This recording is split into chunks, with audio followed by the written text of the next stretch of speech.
Hello, welcome to CUT Tutorial, Kerala's number one platform for CUT test taking. This is Gayatri Jayakumar and I hope you're doing well. ഈ വീഡിയോയിൽ നമ്മൾ നോക്കാൻ പോകുന്നു word meanings. So ഈ ഒരു question നോക്കൂ. Find the antonym of the word enchanted. So enchanted എന്നുള്ളതിന്റെ antonym ആണ് നമുക്ക് കണ്ടുപിടിക്കുന്നത്. So what is the difference between a synonym and an antonym? നമ്മൾ നല്ല മലയാളത്തിൽ എടുക്കുകയാണെങ്കിൽ സിനോണിംസ് എന്ന് പറയുമ്പോൾ പര്യായപദം, ആന്റണിംസ് എന്ന് പറയുമ്പോൾ വിപരീത പദം. പക്ഷേ ഇംഗ്ലീഷിൽ സിനോണിംസ് ഒരിക്കലും ഈക്വൽ ടു മീനിങ് വരില്ല. നമുക്ക് മലയാളത്തിലൊക്കെ മാത്രമേ ഉള്ളൂ ഈക്വൽ ടു മീനിങ് വരുന്നത്. സോ ഈവൻ ദോ ഇംഗ്ലീഷിൽ സിമിലർ മീനിങ്സ് അല്ലെങ്കിൽ ഒരേപോലെ മീനിങ്സ് വരുന്നതിനെ നമ്മൾ സെയിം മീനിങ് എന്ന് പറയില്ല, സിമിലർ മീനിങ്സ് പറയുള്ളൂ സിനോണിംസിന്. സോ ഇവിടുത്തെ ക്വസ്റ്റ്യൻ ആന്റണിംസ് ഏതൊക്കെയാണെന്നാണ്, സോറി ആന്റണിംസ് ഏതാണെന്നാണ്. സോ ഇവിടെ option beguiled, disillusioned, entranced and captivated. ഈ നാലെണ്ണമാണ് നമുക്ക് ഓപ്ഷൻസ്. സോ ഇതിൽ നിന്ന് നമ്മൾ കണ്ടുപിടിക്കേണ്ടത് ആന്റണിമാണ്. Antonym opposite meaning.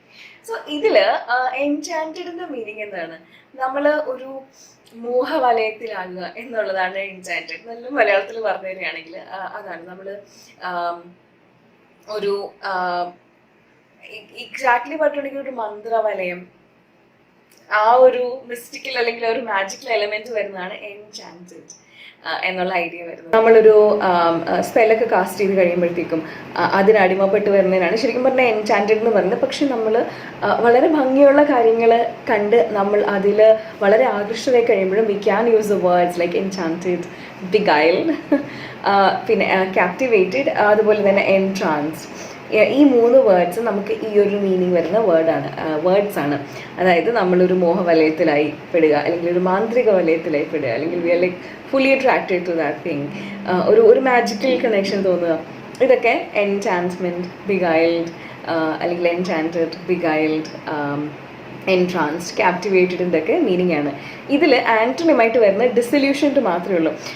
ഡിസൊല്യൂഷൻ എന്താണെന്ന് പറയുക, നമ്മൾ ആ ഒരു മായ ലോകത്തു നിന്ന് വെളിയിൽ വന്ന് നമ്മൾ റിയാലിറ്റി ഫേസ് ചെയ്യുമ്പോഴുള്ള നമ്മളുടെ ആ ഒരു അവസ്ഥയാണ് നമ്മൾ ഡിസൊല്യൂഷൻമെൻറ്റ് എന്ന് പറയുന്നത്. അപ്പോൾ നമ്മൾ റിയാലിറ്റി ആയിട്ട് ഫേസ് ടു ഫേസ് വരിക, നമ്മളൊന്നിലും അകപ്പെട്ട് കിടക്കുകയല്ല, ഒരു വലയങ്ങളിലും പെട്ട് കിടക്കുകയല്ല, അല്ലെങ്കിൽ നമുക്ക് തെറ്റിദ്ധാരണകൾ അവിടെ ഇല്ല, അല്ലെങ്കിൽ നമ്മുടെ തെറ്റിദ്ധാരണകളൊക്കെ മാറി നമ്മൾ ലൈക്ക് സ്റ്റാർക്ക് റിയാലിറ്റി ഫേസ് ചെയ്യുന്നു. അതാണ് ഡിസൊല്യൂഷൻമെൻറ്റ് എന്ന് പറയുന്നത്. നമ്മുടെ മിഥ്യാധാരണകളൊക്കെ പോയി നമ്മൾ ഫേസ് ടു ഫേസ് റിയാലിറ്റിയിലേക്ക് വരുന്നതാണ് disillusionment. So here your answer is B, disillusioned. Hope this is clear to you. If at all any doubts, please do drop in the comments and we'll be happy to help. Happy learning. Bye and take care.